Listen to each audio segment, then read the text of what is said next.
Welcome to the CoSN podcast, bringing you timely insights and strategies to succeed in the ever-evolving world of school system technology. I'm your host, Dr. Rod Berger.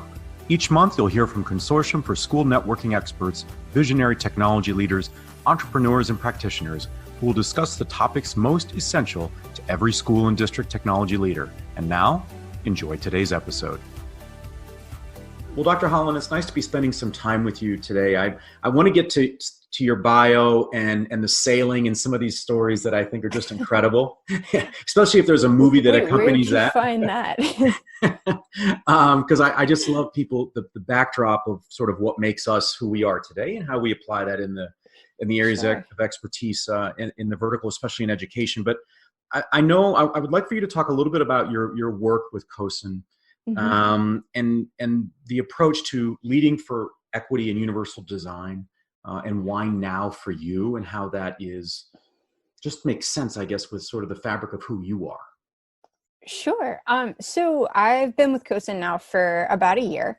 And when I started working with them, I was incredibly excited to get the opportunity because when I was working on my dissertation, I started reading more and more about challenges of digital equity and challenges of the digital divide.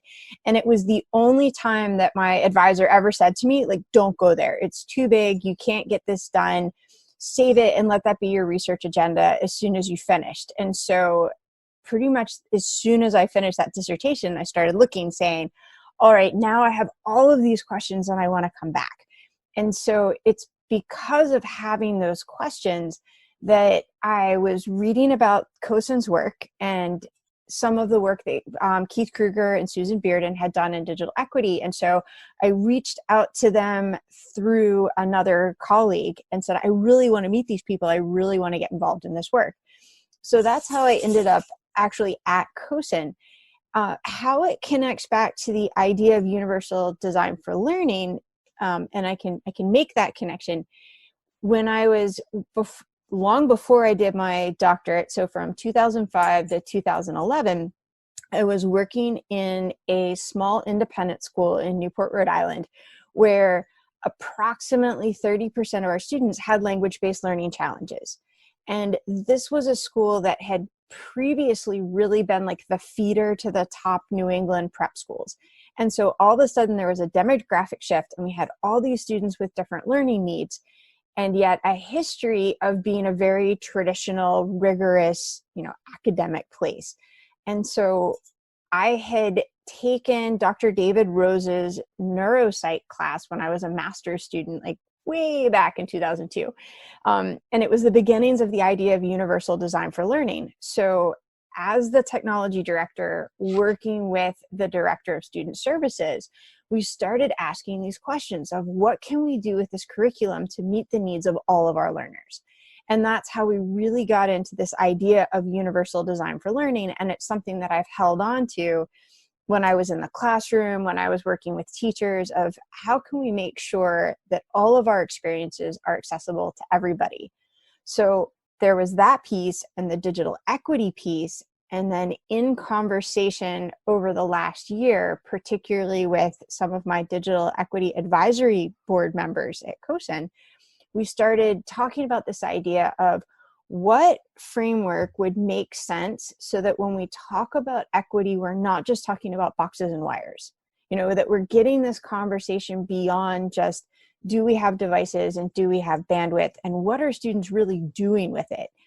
And in the 2016 National Education Technology Plan, they mentioned this idea that learning should be universally accessible to everybody, and that technology can support that idea of universal design for learning. And so at that point, it all just kind of made sense and came together. So that background of, what is the framework? What are the principles? How can we make sure all of our students have real access to opportunity, merged with the work that we were doing on how do we ensure that all of our students have equitable access to the technology that would facilitate that learning. And so I'm working right now with the advisory and with the folks at CoSN to bring these two ideas completely together in the remake of our digital equity toolkit, which hopefully will be out in June-ish. We're aiming for June-ish. I have an outline right now, and I owe my committee a draft by the end of February. So we're moving on that right now. Take me inside, Dr. Holland. If we go a little bit back when you were talking about your own path, right? And when you had that conversation and it was said to you that divide, it's too big, it's too monumental of a task to attack. I can't help but think that, I don't know, that it's like pings the meter, right? When you just sort of think about how is something in essence too big, and on the other side of it, my goodness, thank goodness there are the Dr. Hollands of the world that are not in essence afraid of that. And the minute that you exited that process and that journey onto your next, you said, I'm going right after what I was told was too big. Right. Well, I think there's something to remember is when you're writing a dissertation, they say the best dissertation is a done dissertation. And like, how do you get something that's really, really small and measurable? Well, digital equity is not small.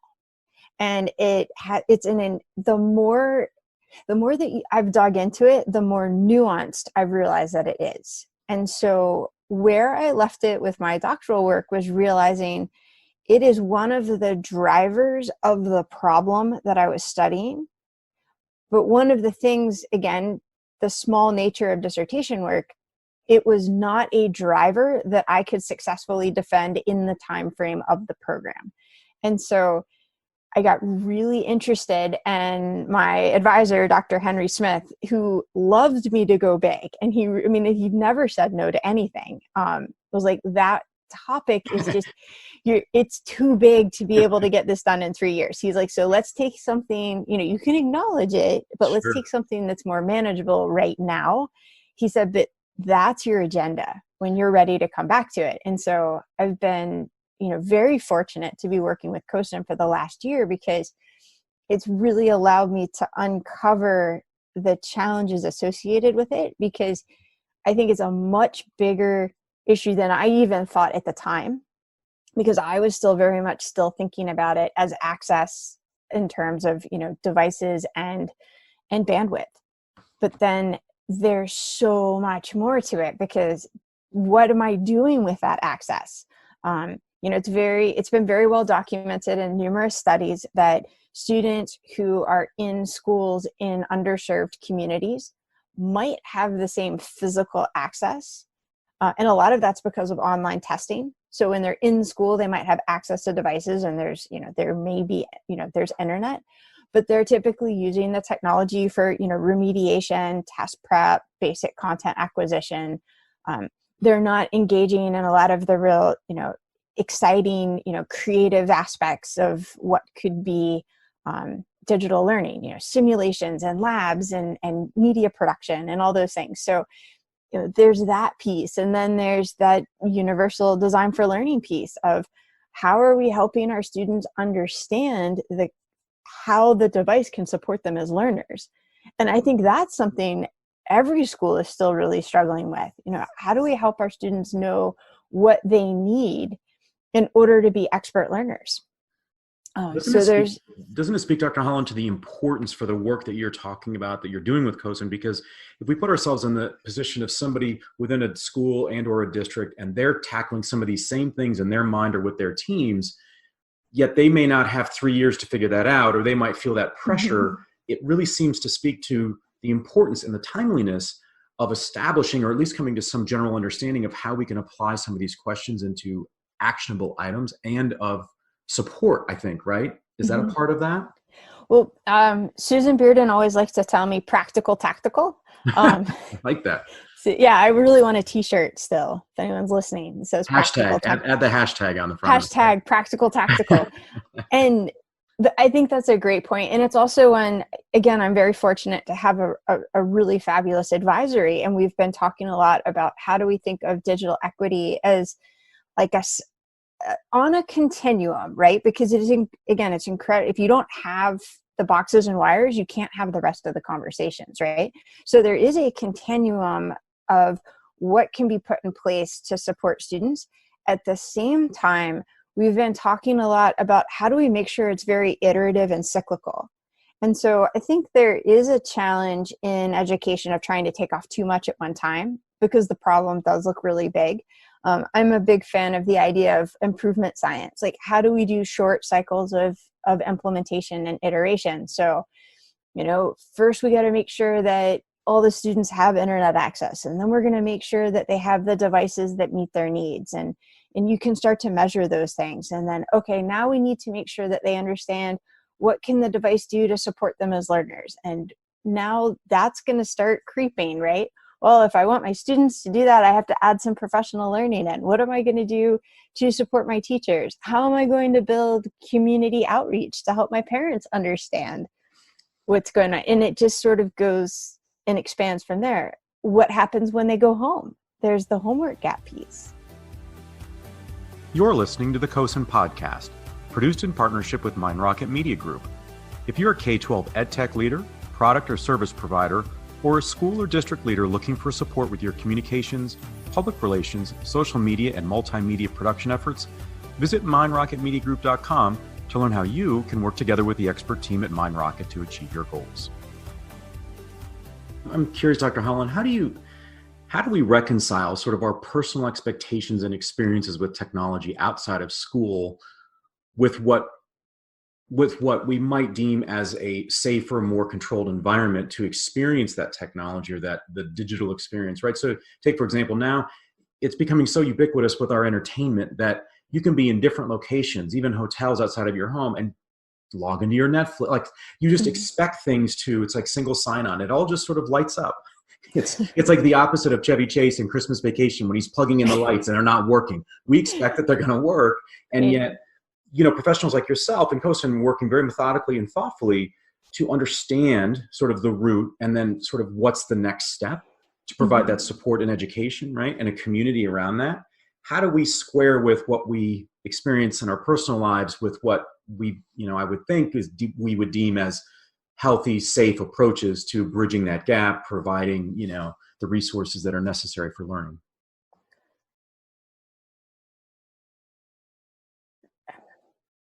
I'm still trying to, you're going to have to give me a minute here.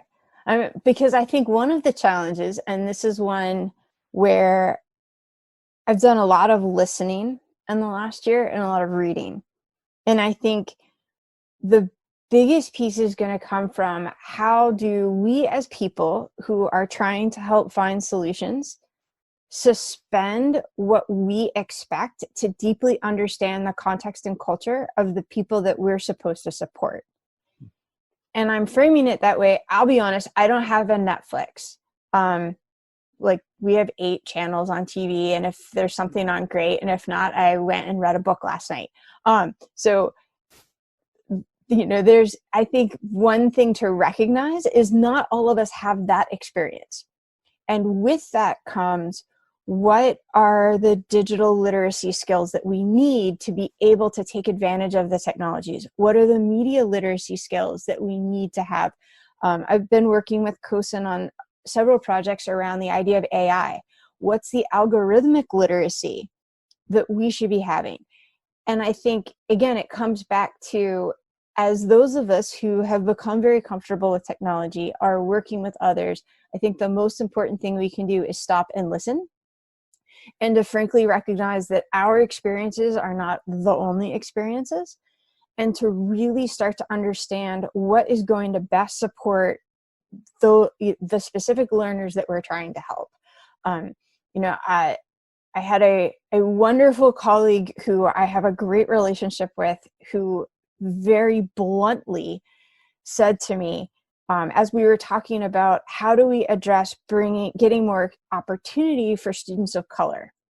And he said to me, if we really want our students to have these opportunities, he said, quit pushing white maker spaces and expecting them to want to do them, which really made me stop. And there's some fabulous work that's been happening for a while by 2 scholars, S. Craig Watkins and Alexander Cho.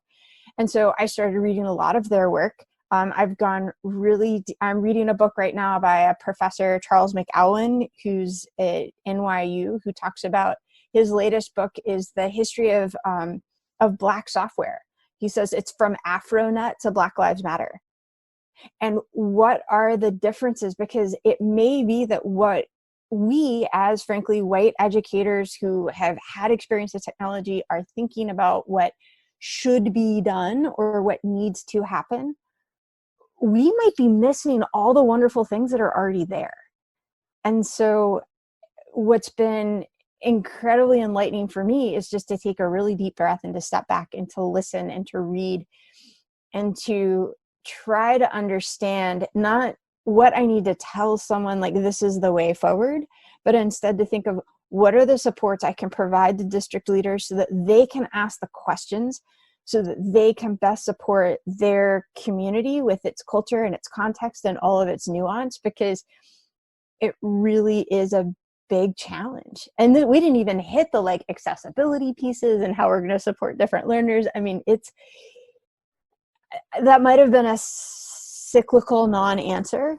No, I really appreciate the way a couple of things. It made me, if I was a painter, I would start painting, because I'm trying to think of the image that goes along with when you talked about suspending what we expect, that feels like there's a visual that should accompany that, because we just move at such a pace. And one thing that I wanted to ask you about when we're talking about, equity and universal design is the role of the student, of the young person, because whether I put my parent hat on and I see it with my 7 and 5-year-old, or we see it with students in classes, there's an innate ability and a desire to approach technology that's exciting to them. It's not a child that might be scared of a dog. They're running to that dog. They want to understand that. And the way in which you talked about suspending what we expect is to say, slow down, take a breath. Let's understand what's going on around us. I think that's really powerful in this, because that student voice can be impactful. How do you look at a student's contribution or a student body's contribution to the type of work that you're exploring, that you and CoSN and others are exploring? Well, I think it's really important for districts to make sure that they consider students as stakeholders.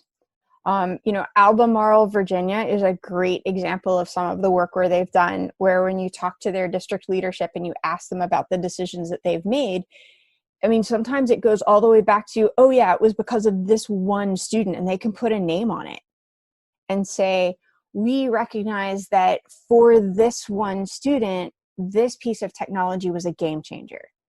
And so there's how do we make sure, again, one day I'm going to have a polite way to say this. And I did this with a group of teachers one time in a professional development workshop. Like, I think what's so important as adults is we have to remember it's not about us, right? Like, it's not about me. It's not about what I think is best for learning. Instead, it's how do I make sure that I help my students be really reflective learners, to really deeply consider not just what they're learning, but how they're learning and why they think that they're learning the way that they are, so that they can develop the Vancouver School District. I loved this. I spoke to some leaders there. They want their students to have digital dexterity. So they want to help their students develop so well as those expert learners that they know how to identify a problem, how to choose the tool that they would need, and then how to teach themselves, right? How do they really deeply become learners so that, sure, they're attracted to the technology, but they also are reflective enough learner to know that a marker and a piece of paper might do the same job, And so there's that piece of, the students are stakeholders, they have a voice, but they also need to be taught how to, they need to learn how to learn. That's that most important piece. How do we develop them as expert learners? And well-rounded. I want to close with this. I did a little bit of a teaser at the beginning, but your sailing career, I would call it that, because it's not just sort of, hop on a sailboat on a Saturday, right? It's incredible, the background in 9 national championships. And I mean, this was Oh, you really dug into my background. One researcher to the next. Oh, wow. But what I think is really incredible about that is I would imagine that plays a role in the way in which you think about and take a breath and suspend expectation to think about alternative experiences in life that can impact maybe the core issue at hand, i.e. technology or, the digital divide and all these sorts of things. How do you use that as sort of a metaphor to say, this is who I am and why I'm doing what I'm doing? So it is, It's funny that you mentioned the sailing piece. So my first classroom was a 50-foot sailboat. I started in experiential education working for an adventure learning summer program. And so I would have, 12 teenagers in 50 feet of space for 21 days.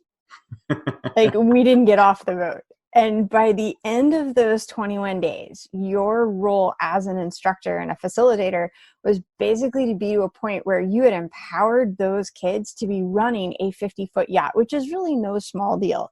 I mean, they cooked meals, they navigated, they changed the oil in the engine, they set the sails, like they were doing everything. And the best instructors were the ones who seemingly did the least. They created the conditions for the students to learn. And when I started in the classroom, my frustration as a teacher was that I didn't have the tools to have that experience translate into the classroom. And that was actually how I got into the technology piece, because in 1999, as I date myself, it was an opportunity for me to create these new experiences. But where I think in terms of the well-roundedness, I think what's really important to remember is that we know what creates great learning. I mean, we can go back to all of the great thinkers of the time. We can look at Piaget and Vygotsky, and we can look at, Montessori. We can go back to like Reggio Emilia and look at the early Reggio models, right? That great learning happens when students are curious. And I'm going to give you these 5 constructs that Professor Josh Eiler has distilled in his book on how humans learn. And he really did a fabulous job bringing everything together. He's like, students need to be curious. And now let's think about this with the homework gap issue. It's not just about not being able to do homework, but what happens when you're curious and you have a question? And how many times do we pick up our phones and ask it? But what if you don't have that opportunity to be curious? There was a study by the ACT Equity Center that found that students who don't have regular access at home typically don't ask as many questions and pursue areas of interest. Maybe someone doesn't know that they want to sail until they listen to someone and go, really? People sail like competitively? That's crazy. You could look that up. So, they're curious learners. They're social learners. We have to have conversations. And the technology can create new social opportunities. And then there's also the offline socialness. Students have to feel safe, right? They need to be in a warm environment. They need to feel like they can take a risk. They need to feel as though that they're being supported. They need to have authenticity, meaning it's authentic to them.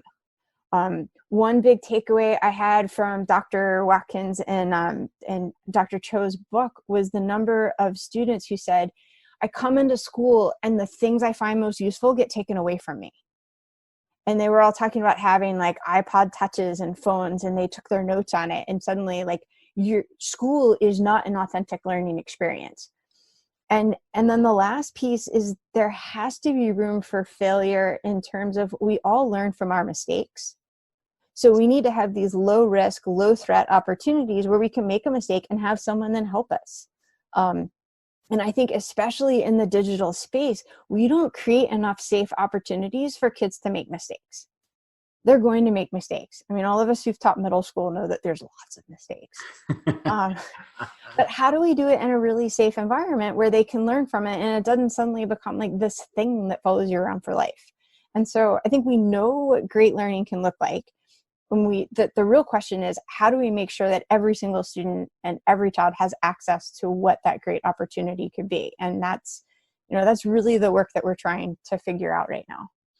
Well, I'll speak for the audience that, your passion comes through. It's quite apparent. And I think your background is very interesting. And it's important to share those things. So I hope you don't mind me bringing up the sailing element. I just think it's powerful for people to know where we come from. And that just, I think, breathes life into the opportunity to collaborate with others. It's been a great pleasure to be speaking with Dr. Beth Holland. She's a Digital Equity Project Director at CoSN. Dr. Holland, thanks so much. Have a wonderful 2020. Hey, thank you. Thank you for listening to this episode of the CoSN Podcast. To make sure you never miss an episode, subscribe on Apple Podcasts, Google Podcasts, Spotify, or any of your favorite podcast apps.